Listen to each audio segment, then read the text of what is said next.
ನಮಸ್ಕಾರ ವೀಕ್ಷಕರೇ, ನೀವು ನೋಡ್ತಿದ್ರೆ ವಿ.ಎ ಟಾಕ್ಸ್. ಇವತ್ತಿನ ವಿಷಯ ಬಂದೇನಪ್ಪ ಅಂದರೆ ಕ್ರಿಕೆಟ್ ಬಗ್ಗೆ ಅಪ್ಡೇಟ್ನ ಕೊಡ್ತಾ ಇದ್ದೀನಿ. ಯಾರೆಲ್ಲ ಕ್ರಿಕೆಟ್ ಫ್ಯಾನ್ಸ್ ಇನ್ನೂ ಈ ವಿಡಿಯೋ ನೋಡ್ತಾ ಇದ್ದೀರಾ, ಯಾರು ಇನ್ನೂ ಸಬ್ಸ್ಕ್ರೈಬ್ ಮಾಡ್ಕೊಳ್ಳೋದು ದಯವಿಟ್ಟು ಸಬ್ಸ್ಕ್ರೈಬ್ ಮಾಡ್ಕೊಳ್ಳಿ. ನಿಮ್ಮ ಫ್ರೆಂಡ್ಸ್ ಫ್ಯಾಮಿಲಿ ಮೆಂಬರ್ಸ್ಗೆ ಶೇರ್ ಮಾಡಿ.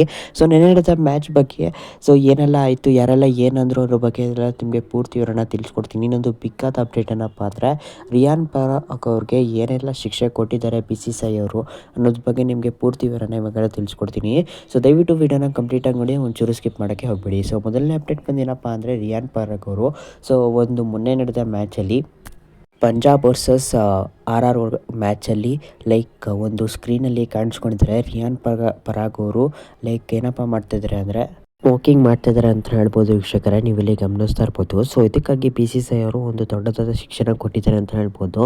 ಮೊದಲನೇ ಶಿಕ್ಷೆ ಬಂದು ಏನಪ್ಪ ಅಂದರೆ ಮ್ಯಾಚ್ ಫೀಸ್ 25% ಮ್ಯಾಚ್ ಫೀಸ್ನ ಇವರು ಕಟ್ಟಬೇಕಾಗತ್ತೆ. ಅಂದರೆ ಮ್ಯಾಚ್ಗೆ ಎಷ್ಟೆಲ್ಲ ಫೀಸ್ ಹಾಕಿರ್ತಾರೆ ಅದರಲ್ಲಿ 25% ಇವರೇ ಕಟ್ಟಬೇಕಾಗುತ್ತೆ. ಅದಾದ ನಂತರ ಇನ್ನೊಂದು ಶಿಕ್ಷೆ ಏನಪ್ಪ ಅಂದರೆ ಒಂದು ಡಿಮೆರಿಟ್ ಪಾಯಿಂಟ್ನ ಕೊಟ್ಟಿದ್ದಾರೆ ಅಂತ ಹೇಳ್ಬೋದು. ಈ ಡಿಮೆರಿಟ್ ಪಾಯಿಂಟ್ ಅಂದರೆ ಏನು ಅಂದರೆ ಒಂದು ಹೇಗೆ ಒಂದು ವಾರ್ನಿಂಗ್ನ ಕೊಡ್ತಾರೆ, ಅದೇ ರೀತಿಯಾಗಿ ವಾರ್ನಿಂಗ್ ಜೊತೆಗೆ ಒಂದು ಡಿಮೆರಿಟ್ ಪಾಯಿಂಟ್ನ ಕೊಟ್ಟಿದ್ದಾರೆ. ಈ ಡಿಮೆರಿಟ್ ಪಾಯಿಂಟ್ ಒಂದು ಆಗಿದ್ರೆ ಏನೂ ಅಷ್ಟು ಎಫೆಕ್ಟ್ ಆಗಲ್ಲ, ಬರೀ ಜಸ್ಟ್ ವಾರ್ನಿಂಗ್ ಅನ್ಕೋಬೋದು. 3-4 ಅಂದರೆ ಜಾಸ್ತಿ ಆದರೆ ಒಂದು ಮ್ಯಾಚು ಬ್ಯಾನ್ ಆಗ್ತಾರೆ ಅಂತ ಹೇಳ್ಬೋದು. ವೀಕ್ಷಕರೇ, ಎರಡನೇ ಅಪ್ಡೇಟ್ ಏನಪ್ಪ ಅಂದರೆ ಪೊಲಾರ್ಡ್ ಅವರು ಹೇಳಿದ್ದಾರೆ, ಇವರು ಬ್ಯಾಟಿಂಗ್ ಕೋಚ್ ಆಗಿರೋ MI ಬ್ಯಾಟಿಂಗ್ ಕೋಚ್ ಆಗಿರೋ ಪೊಲಾರ್ಡ್ ಹೇಳಿದ್ದಾರೆ, ನಾವು ಡಿಫೀಟ್ನ ಅಕ್ಸೆಪ್ಟ್ ಮಾಡ್ಕೊಳ್ಳಲ್ಲ, ಬರೀ ಲಾಸ್ನ ಅಕ್ಸೆಪ್ಟ್ ಮಾಡ್ಕೋತೀವಿ. ನಾವಿನ್ನೂ ಟೂರ್ನಮೆಂಟಲ್ಲಿ ಜೀವಂತವಾಗಿದ್ದೀವಿ. ನಾವು ಕೇವಲ ಒಂದೇ ಒಂದು ಈ ಮ್ಯಾಚ್ ಮಾತ್ರ ಸೋತಿರೋದು, ಟೂರ್ನಮೆಂಟ್ ಪೂರ್ತಿ ಸೋತಿಲ್ಲ, ಇನ್ನೂ ಟೂರ್ನಮೆಂಟಲ್ಲಿ ಇದ್ದೀವಿ. ಮ್ಯಾಥಮೆಟಿಕ್ಕಾಗಿ ನಾವು ಇನ್ನೂ ಟೂರ್ನಮೆಂಟಲ್ಲಿ ಇದ್ದೀವಿ, ನಾವು ಪ್ಲೇ ಆಫ್ಗೆ ಹೋಗ್ಬೋದು ಅಂತ ಕಾನ್ಫಿಡೆನ್ಸ್ನ ತುಂಬಿದ್ದಾರೆ ಅಂತ ಹೇಳ್ಬೋದು ವೀಕ್ಷಕರೇ, ನಿನ್ನೆ ಒಂದು ಪ್ರೆಸ್ ಕಾನ್ಫರೆನ್ಸ್. ವೀಕ್ಷಕರೇ, ಮೂರನೇ ಅಪ್ಡೇಟ್ ಬಂದು ಏನಪ್ಪ ಅಂದರೆ ಕಮಿನ್ಸ್ ಅಂದರೆ SRH ಕ್ಯಾಪ್ಟನ್ ಆಗಿರೋ ಕಮಿನ್ಸ್ ಅವರು ಹೇಳಿದ್ದಾರೆ, ನಾವು ನಿನ್ನೆ ಒಂದು ಮ್ಯಾಚ್ ಏನು ಗೆತ್ತೋ ಅದಕ್ಕೆ ಮೇನ್ ಕಾರಣನೇ ಇಶಾನ್ ಮಲಿಂಗ ಅವರು. ಅವ್ರು ಮಾಡಿದ ಬಾಲಿಂಗಿಂದನೇ ನಾವು ಈ ಮ್ಯಾಚ್ನ ಗೆದ್ದಿದ್ದು ಅಂತ ಕ್ಲಿಯರ್ ಆಗಿ ಹೇಳಿದ್ದಾರೆ ವೀಕ್ಷಕರೇ.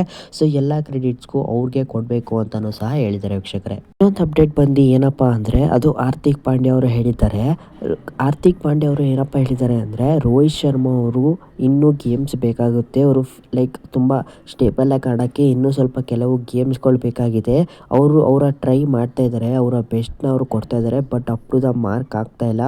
ಅವ್ರು ಏನು ಎಫರ್ಟ್ ಇದೆ ಅದೆಲ್ಲ ಆಗ್ತಿದ್ದಾರೆ, ಬಟ್ ನಮಗೆ ಆ ಸಕ್ಸಸ್ ಅನ್ನೋದು ಸಿಗ್ತಾ ಇಲ್ಲ ಅಂತ ಹೇಳಿದ್ದಾರೆ ವೀಕ್ಷಕರೇ.